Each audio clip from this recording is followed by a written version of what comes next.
ನಾನು ಗೌರಿ ಹಬ್ಬದ್ದು ವಿಡಿಯೋ ಹಾಕಿದಾಗ ಅಮ್ಮಂಗೆ ಏನಾಗಿದೆ ಅಂತ ಕೇಳಿದ್ರಿ. ಅಮ್ಮಂಗೆ ಸಡನ್ನಾಗಿ ಉಸಿರಾಡೋಕ್ಕೆ ತೊಂದರೆಯಾಗಿ ಎಲ್ಲ ಚೆಕಪ್ಪು ಮಾಡಿಸಿದಾಗ ಅವರಿಗೆ ಹಾರ್ಟ್ ಸುತ್ತ ನೀರು ತುಂಬಿಕೊಂಡಿದೆ, ಅದನ್ನು ನೀರು ತೆಗಿಲಿಲ್ಲ ಅಂದರೆ ಯಾವ ಕ್ಷಣದಲ್ಲಿ ಏನು ಬೇಕಿದ್ರೂ ಆಗ್ಬೋದು ಅಂತ ಹೇಳಿದ್ರು.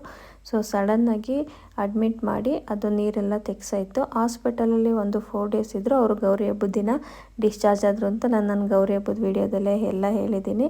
ಉಳ್ಕೊಪ್ಪದಿಂದ ಕುಮಾರ್ ಮಾಮ, ಮಣಿಯಣ್ಣ ಎಲ್ಲ ಕೂಡ ಬಂದಿದ್ದರು. ಅವರು ನೋಡ್ಕೊಂಡು ಹೊರಟರು. ಅಮ್ಮಂಗೆ ಒಂದು ಭಯ ಅಂತಂದರೆ ಎಲ್ಲಿ ನನಗೆ ಇಲ್ಲದೇ ಇರೋ ಕಾಯಿಲೆ ಎಲ್ಲ ಇರುತ್ತಪ್ಪ ಅಂತ ಅವ್ರಿಗೆ ತುಂಬ ತಲೆಯಲ್ಲಿತ್ತು. ಯಾಕೆಂದರೆ ನಮ್ಮ ಮಾವ ಅವ್ರಿಗೂ ಕ್ಯಾನ್ಸರ್ ಇದ್ದಿದ್ದರಿಂದ ಯಾವಾಗಲೂ ನನಗೂ ಕ್ಯಾನ್ಸರ್ ಇರುತ್ತೆ ಅಂತ ಅವ್ರು ಫೀಲ್ ಮಾಡ್ತಾಯಿದ್ರು. ನಾನು ಒಂದು 12 ದಿನದ ವೀಡಿಯೋನ ಮರ್ಚ್ ಮಾಡಿ ಒಂದು ಲೆಂತಿ ವೀಡಿಯೋ ಮಾಡಿಬಿಟ್ಟು ಯೂಟ್ಯೂಬಲ್ಲಿ ಅಪ್ಲೋಡ್ ಮಾಡಿದ್ದೀನಿ. ಇದರಲ್ಲಿ ಎಲ್ಲ ಡೀಟೇಲ್ಸು ಕೂಡ ನಾನು ಅದರಲ್ಲಿ ಕ್ಲಿಯರಾಗಿ ಹೇಳಿದ್ದೀನಿ. ಇಂಟ್ರೆಸ್ಟ್ ಇದ್ದವರು ನಂದು ಹಾಸನ್ ಬಡೀಸ್ ಯೂಟ್ಯೂಬ್ ಚಾನಲ್ಗೆ ಹೋಗಿ ನೀವು ಚೆಕ್ ಮಾಡ್ಬೋದು, ಅಲ್ಲಿ ಎಲ್ಲ ಡೀಟೇಲ್ಸು ಇದೆ. ಖುಷಿ ಆಯಿತು, ಸಿಕ್ಕಿ ಹಾಸ್ಪಿಟಲ್ ಸಿಕ್ಕಿ ಮಾತಾಡ್ತಾ ಇದ್ದಾರೆ.